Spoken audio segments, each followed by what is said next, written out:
Okay. If you suffered from emotional manipulation, constant criticism, or feel like your voice was never heard during your marriage, and have you felt controlled, whether it's financially or emotionally or through subtle, persistent gaslighting? If so, this episode today is going to be for you, because divorce is not easy, but when emotional abuse is involved, it can feel super confusing, isolating, and of course, overwhelming. Many people don't realize that abuse isn't always physical. Disrespect, manipulation, and control can be just as damaging, especially during your divorce or separation. That's why today we're joined by Krasi Kirova, a clinical psychologist who specializes in complex trauma, emotional and psychological abuse, and family violence. With extensive training in trauma-informed approaches, Krausey has worked with the Monash University Health Services, co-facilitated trauma groups in a psychiatric hospital, and is currently running the Understanding Emotional Abuse in Relationships workshop for women. She brings a wealth of knowledge to help us understand the 3 Ds of emotional abuse and how these behaviors can show up in divorce. Trigger warning, however, this episode does, of course, discuss emotional and psychological abuse, which may be distressing for some listeners. If you need support, please reach out to 1-800-RESPECT, 1-800-737-732 for confidential advice and assistance. So if you've ever felt dismissed, manipulated, or doubted your own reality, stay with us. We're going to unpack it all and, most importantly, give you some tools to protect yourself moving forwards with confidence. Hello, I'm Laura Furiosi, divorced mother of 3, and I'm here with my mother, Lynette Galvin, with 35 years' experience in family law. You're listening to the Divorce Course podcast. Through our candid discussions, we hope to help you through your divorce or de facto separation. We will be answering the most commonly asked questions and covering the stages and steps that you will face on your way to freedom. Welcome, Krasi, and welcome, Mum. Hi, Krasi. Hello, Laura. Hi, everyone. So I'm very excited to have you. You're our first psychologist on the show. You actually came recommended to us, Krasi, by one of our members who said, this lady's amazing. What she's doing is fabulous. And I was like, we need to have this lady on the podcast, don't we, Mum? Yes, we do. We do. Yes. And as Mum and I always say, we're not psychologists. So we can't speak from that side of things. So we are so grateful that you've come on today. Like we've said, everyone knows that there's physical abuse, but emotional abuse is really hard to figure out through that. So how do you usually explain what's emotional abuse and what's not? Thank you, Laura. That's a very important question. And I think lately there has been so much in the media and just as general knowledge in terms of narcissism and gaslighting. And, it's become a very overused term, but really what emotional abuse comes down to, it is a pattern. It is not a checklist and it's not separate behaviors on their own that exist outside of a context. It is just a constellation of attitudes and behaviors that maintain power and control in a relationship of one person over the other. It's very all-encompassing and it involves several different things all happening at the same time. Emotional abuse is about consistently and chronically devaluating your partner. It's also about distorting consistently again the reality and what they're saying and believing. It is also a lack of consistent empathy and reciprocity in the relationship. And it's attempt to stifle the autonomy of your partner. So all of these things together, they constitute emotional abuse. And every once in a while, it's interspersed also with good behavior, with kindness, with some generosity. And even those good moments and good behaviors, they're still part of the pattern of what emotional abuse is. And I guess it is hard for people when they're in it to see. It is, exactly because of all the distortion and the twisted narrative that it involves. There's so much blame shifting. There is so much, I'm the victim and you're the one who's making me feel bad. You're the problem. There's something wrong with you. You're not good enough. I wouldn't be doing this if you didn't make me do it. And so over time, it really starts chipping away at a woman's confidence. It really starts eroding your sense of self and your perspective. I heard a very good term used about emotional abuse, and that was calling it identity theft.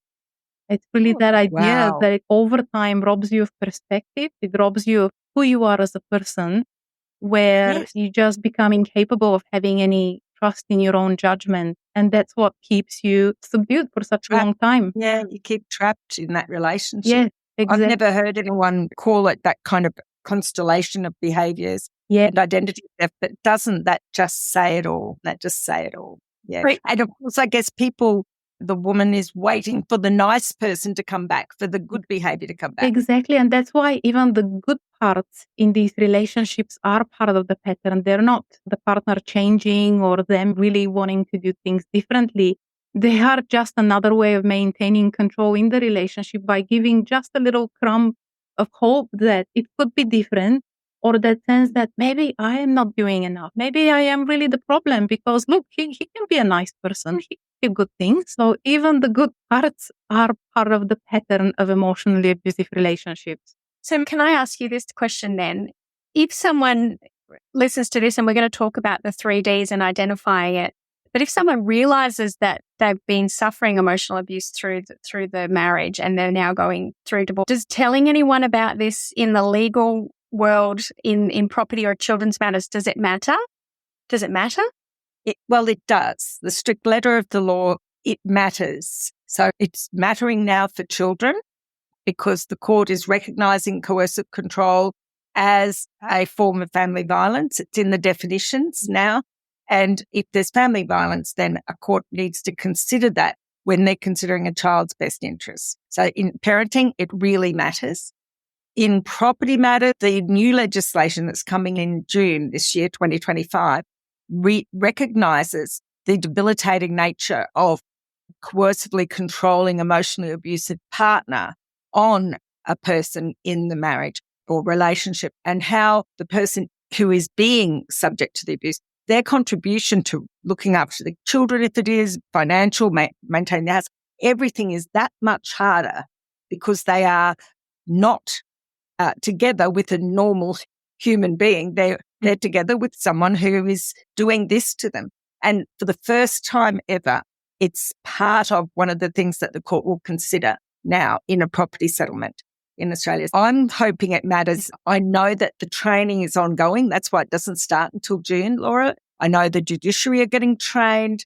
The lawyers are all training up and learning to recognise, because a lot of the time it's completely alien to them, completely foreign to them. And so hopefully our listeners, when they go to the solicitor and mention coercive control and the emotional abuse, or even just he threw all my clothes out when we got married and made me buy new stuff that wasn't my style, that sort of thing, that's when the lawyer's ears should prick up and begin to explore more. Okay. Yeah. So it is going to matter. So it's important then for listeners to know how to communicate it. Mm. And I guess when you've been in an abusive relationship, particularly if it's been emotional, so many women I speak to say, oh, but he's never hit me. I've never had a bruise. He'd never hurt me, but he says all these horrible things and I get all these horrible messages. So how, Krasi, and you've got this great system and that you create? Yes, I've put it together to put some order into so much chaos. Yes. And you've created this great system called the 3Ds of emotional abuse as a way to categorize the kind of behaviors, which is going to be super helpful for anyone just even talking to a lawyer or presenting it in affidavits, etc. So, Krasi, can you talk us through these 3Ds? Yeah, absolutely. The way I see them as the 3 pillars that support emotional abuse, and it sits on all 3 of them, and all 3 are equally damaging and equally contributing to the dynamic of these relationships. And what those 3 Ds are is there's disrespect, and I'll talk more in detail of everything that involves, but it's disrespect, it's disempowerment, and it's distortion. So all the main components, and then they look obviously different in different relationships, and one might be a lot more prominent, but generally it's a combination of all those 3, and they support each other and they prop the dynamic. Wow. Okay. So can you talk us through then the first D and some examples so that our listeners can start to see whether or not they are going through emotional abuse? Yes, absolutely. So I'll start with the disrespect one, but so many different things come under it. So the first obvious things are things such as the verbal explosions, the name calling, the yelling, the criticizing and belittling. And it doesn't even have to be in an aggressive way. It doesn't have to be in a loud way. You can put someone down and you can make them feel so small with just a look. Or it can be little snide comments. It can be the way you talk about them in front of other people as well. The way you always negate any accomplishments they do or just throw it in there. But it's also disrespect is the prolonged silent treatments that are used as punishments that happen where you're pretty much saying you're not good enough for me to talk to.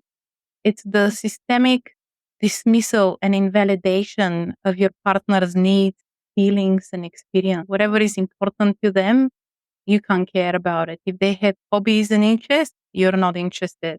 If they're trying to have a conversation about something, you never have time for it, and it's never important enough to be given time. In these relationships, very frequently what happens is there is a very patronizing tone and stance that becomes adopted by the abusive partner. So they make their partners feel like they're silly, they're stupid, they're unreasonable. What's the point even hearing you out? You can't look after money. You can't do anything right. I know better. So obviously that's very disrespectful. It's very much minimizing of everything that the partner brings up, but really putting hyper importance on anything that you want to bring up.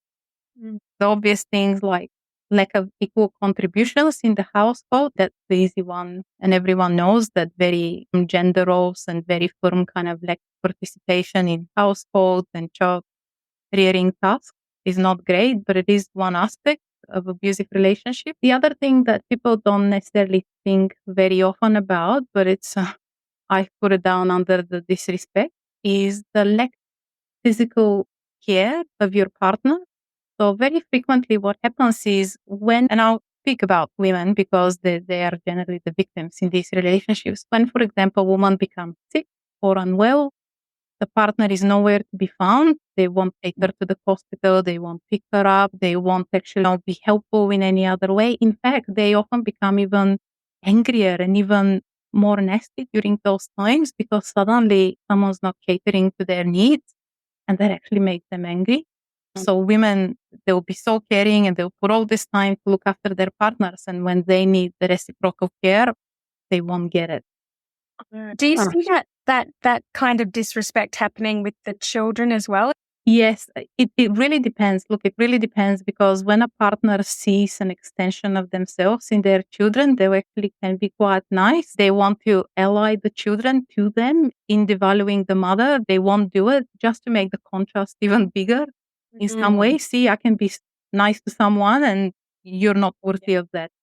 I think also, and from my perspective, in my experience, I guess, being old, I see sons who watch the way their fathers treat their mothers, who can adopt that attitude to their mothers, which I assume they also have with their new relationships, and their children see it, and the girls are seeing that my place is to be humble. Yeah, it's a very socially learned behavior as well, especially the disrespectfulness is a very gendered social phenomenon as well, as we know. But children can absolutely be disrespected in the sense they're seen as little people who have no needs, no importance whatsoever, no consideration. So it can absolutely go that way as well. But it doesn't always, which can be confusing. Yeah, totally. So that's horrific. Just that alone, I think, on its own. So you've got the two other pillars. If someone only has just disrespect and not the other two, is that still emotional abuse? Look, I would say that's very unlikely. Yeah. When you have this level of disrespect, you're going to have aspects of the other things as well. Yes. And I speak to people when we have our phone calls and in our groups sometimes right at the beginning. Sometimes they just think their ex has bad manners or their ex just was never brought up well. Yeah. Or they say, oh, look, he's said all this horrible stuff to me, but he's emotional at the moment. So they're always making excuses and they think that it's some sort of normal behavior. Yeah. Until they're much further out of it and when they realize, wait, nobody else talks to me like that. Yeah. Yeah. And also they notice when you point it out to them that their ex-partner doesn't speak to other people like that they can be reasonable and sensible. Yeah. But it's also, It's almost for a woman that's stuck in this kind of relationship, it's like trying to piece together a puzzle when you can only see a few pieces at a time, which is, that's why I've done my workshop as well, because what I find is when we start talking about all of these things, they start clicking because they've only been looking, let's say, for the disrespect or for the controlling behaviors.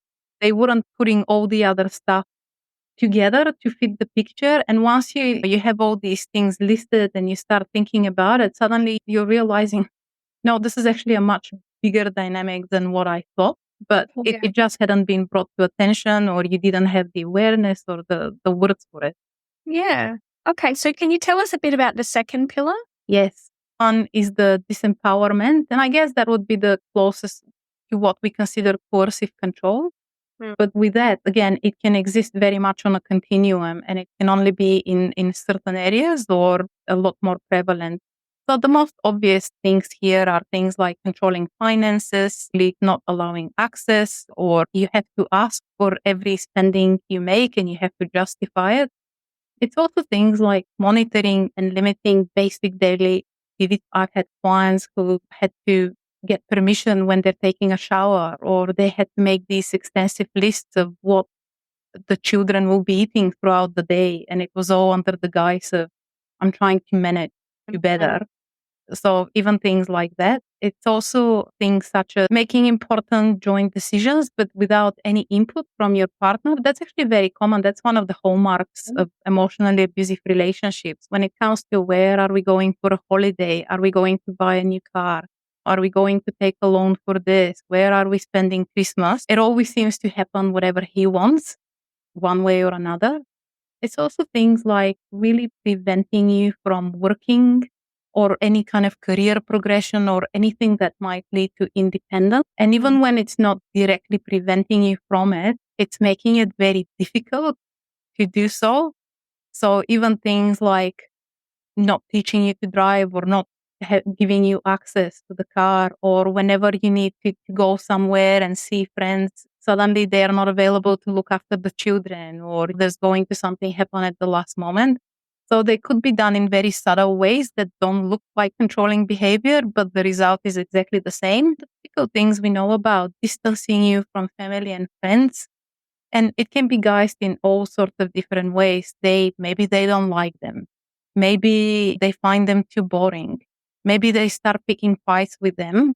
But generally what happens is they end up really narrowing your social circle, and you only get to communicate and to see people that they approve of.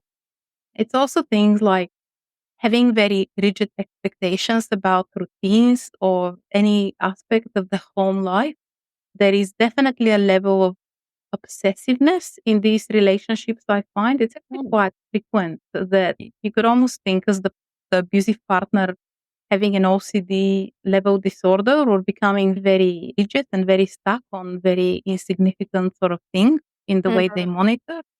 And it's, of course, all the monitoring that happens going through your phone, not allowing privacy. And Mum, you always say that people go, oh, that's because they love me so much. And if you're listening today and you're thinking, I did used to think that, because they were always like, oh, where are you? I haven't seen you. Or I track you on your phone and you didn't go where you said you were going to go.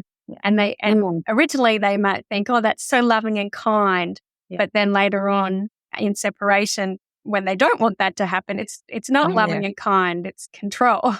Yeah. And I've seen cases where a partner will look at the odometer of the speed thing to see how far they've driven in a day. Yeah.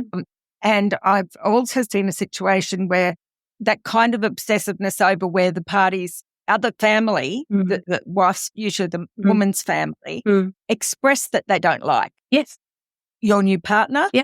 And you go, oh, no wonder. No, of course I wouldn't make you go there for Christmas. They don't like you. All they're doing is trying to look after you. Yeah. That's parents or the families. Yeah. Yeah. And then another thing they do often is in a separation context, the controlling person will usually try to get to the woman's family first. And if they've managed to put a rift between the woman and her family, yes, they're able to put a spin on it that the woman hasn't, because the woman usually won't complain during a relationship. Well, not only won't complain, she would actively hide it. It's very embarrassing. It carries very negative consequences if people know what's happening. So you're actively trying to hide it. And one other thing I want to add about the disempowerment and the controlling behaviors, quite often they actually become guised as helpful behaviors. And I'll give you some examples. I've had clients who, for example, one of my clients had food intolerances, and so she had to be on a special diet. And her partner initially created this whole list of supplements she should take, the foods she should eat, and it looked like the most helpful, caring behavior. But then whenever they would go to a restaurant, he would always take over ordering of food. He would every day ask and check, have you taken this? Have you taken that? And if she hadn't, he would use that to berate her and to put her down. So that happens quite frequently as well. Yes. Yeah. I've also heard of a story for children where the controlling person would pack the lunches in the morning, and the kids didn't go to school. Pack the lunches in the morning, put them in the fridge, and everyone was like, oh, how lovely that he packed the lunches for the children. But then if the children ate anything other than what was in the lunchbox, that the mother would get in trouble and the children would get in trouble. Yeah. They'd have to explain, where did this packet of biscuits go? So it looked like it was helpful. It was very controlling. Yes. But then what do you say to your friends or to your family? Oh, it's so horrible. He makes the kids lunches, or it's so horrible. He looks after my health. Yeah. It doesn't sound bad when you say it like that. Yeah. And Krasi, you said there when you talked about people hiding it, if they know what's going on. Yes. So often they don't say anything because they don't realise. Need to start doing your disclosure but have no idea where to start? Feeling overwhelmed about mediation coming up? Or just trying to deal with negotiating with a manipulative ex? Then you need to go to thedivorcecourse.com.au to go to the free resources section where you can get a mediation checklist, a disclosure checklist, a word salad, read a letter like a pro checklist, and also a before you go checklist. Get ahead of the game and be organised and ready, as this handy checklist, along with the accompanying episodes of the podcast, will be perfect for you. All you need to do is go to thedivorcecourse.com.au and go to the free resource section and download the free checklists today. Going on. Yes. Yes. And that's exactly where we get into the last D, the distortion element. So you can think of the other stuff being the behaviors, mainly the behaviors that occur, and then the distortion is the framework in which you put it in, so that you can't even call it for what it is. You're not allowed to see it for what it really is, and you completely flip the narrative around. You start blaming the other person for everything. If there is anything that goes wrong, it is always your fault. If you complain, then you're not grateful, you're selfish, you're so and so. There is a really good word in the literature on abusive relationships that is perspecticide. Perspecticide means killing off the perspective, the viewpoint of the other person over time and replacing it with your own. Whoa. And exactly what, And that's exactly what distortion in these relationships is all about. You over time start to define their reality, right? You get to tell them if they're a good person or a not good person, if this is a loving relationship or not, if you've done something wrong or they've done something wrong. You really break them down over time with your arguments and you replace them with your own.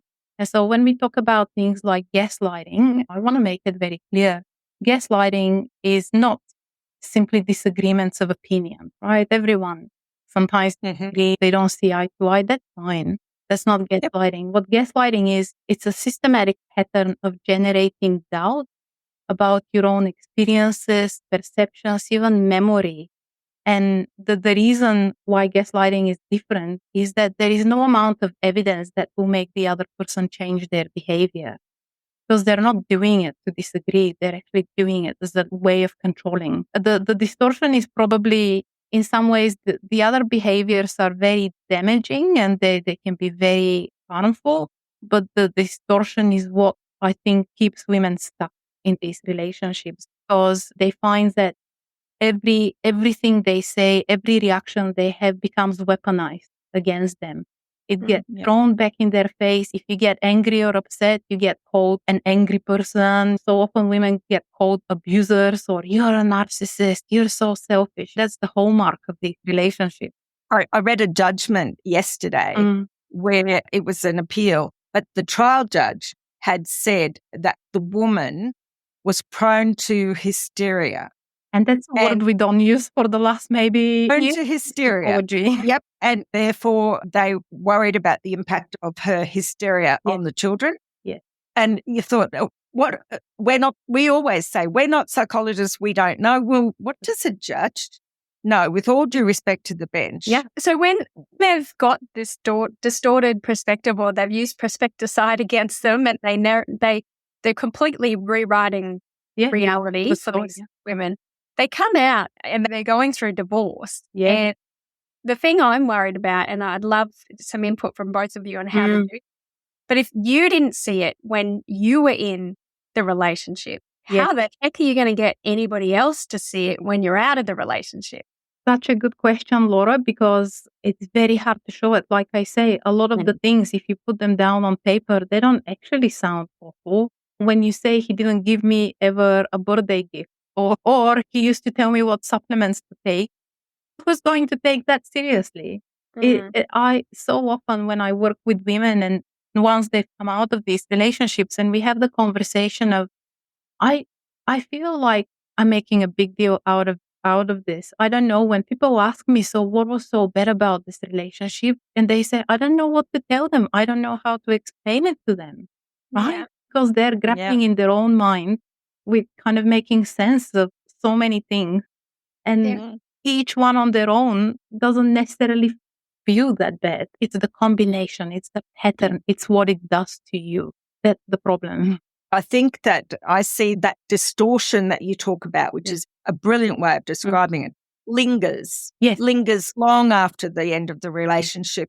And so and I think another D would be doubt, because they doubt themselves and they're not sure. And I wonder, do the people who are doing the coercive control, is it such a habit for them that they don't realize they're doing it? Or is it always intentional? I would say it's always intentional, and that's usually, there is a really good book called Why Does He Do That by Lundy Bancroft, which is all about that. And he ran for many years men's behavioral change programs in the US. So he has a very good insight. Okay. It's a great book and I would recommend it to anyone. Yes. Why does he do that? But in there, he's very clear about they absolutely know what they're doing. The fact that they don't do it to anyone, they do it when it works for them. They do it with the person closest to them. They can turn it on and off when they need to. Tells you very much how calculated it is, just because they deny it and they may struggle with their own mental health issues, their own trauma and so on. Like we say, it's an explanation, but it's not an excuse for this kind of behavior. No. We used to call it a town angel and a home devil years and years ago. That would describe someone's behavior, but it is intentional. Of course it is intentional. It's very well understood, I think. So, Mum, as Krasi's pointed out, it's a mixture of lots of things and it's a pattern. So it's like a big mish of it all. How have you been in the past successful, and how do you think people in the future can be successful of showing that pattern to the court or to a lawyer or anyone, just to get help to start with? It's amazing when you have a court trial, for instance, and you might be putting all of this evidence before the judge, cross-examine, and I can remember, I could nearly always see the moment that something resonates with them. And it's never been broad brush statements like I was a subject of coercive control or psychological damage. It was more I was standing in the kitchen, I was about to put some potatoes on to boil, and he came past and said, you can't use that saucepan. And those little statements, do you know, at those little events, and you can't list them all. I know it is a pattern of behavior and it's a list. I would say the way to do it is to mention the behaviors like financial, don't call it control, don't prejudge, and then put some examples of, he would never let me have my money, for instance, and you put a date, roughly Christmas last year, I wasn't allowed to buy any presents, and it made me feel terrible. So you do try and put some time frame on it, say where you were standing, make the story live and how it made you feel. And you should only have to put a couple of examples in each category because we've only got 15 pages. Yes. We can do our whole affidavit, as an interim thing. So you've got to be careful what you do, but you still have to make it live. So if anyone's like just using a template affidavit, you miss the point, and the court can miss the point. So that's how I'd say, Laura. I just used to make it live for the judge. And Krasi, in your workshops, so if people need to sit down and think about how to make it live, they've got to sit down and think about all of the examples. Is that what you do in the workshop, to go through it all with them, to everything? Yeah. So in my workshop, I don't want it to be just didactic and theory, because I don't think that actually engages and that really illustrates what we are talking about. So we use the real case story, and we go through all these examples just to illustrate the extent of it. And obviously we encourage sharing, and so women will say, and it's amazing what can happen, because one person says something and another is like, oh my gosh, I know that voice. I have heard exactly the same thing my whole life. Yeah. And even that already tells you everything. But so it's very example, real life based, because it needs to be. Yeah. And I think that in your experience, just tell me, do people remember things bit at a time? Are there some things so deeply buried they don't come up? Lynn, that's a really good question. There is another concept in psychology that really talks about that. And the concept is called betrayal blindness.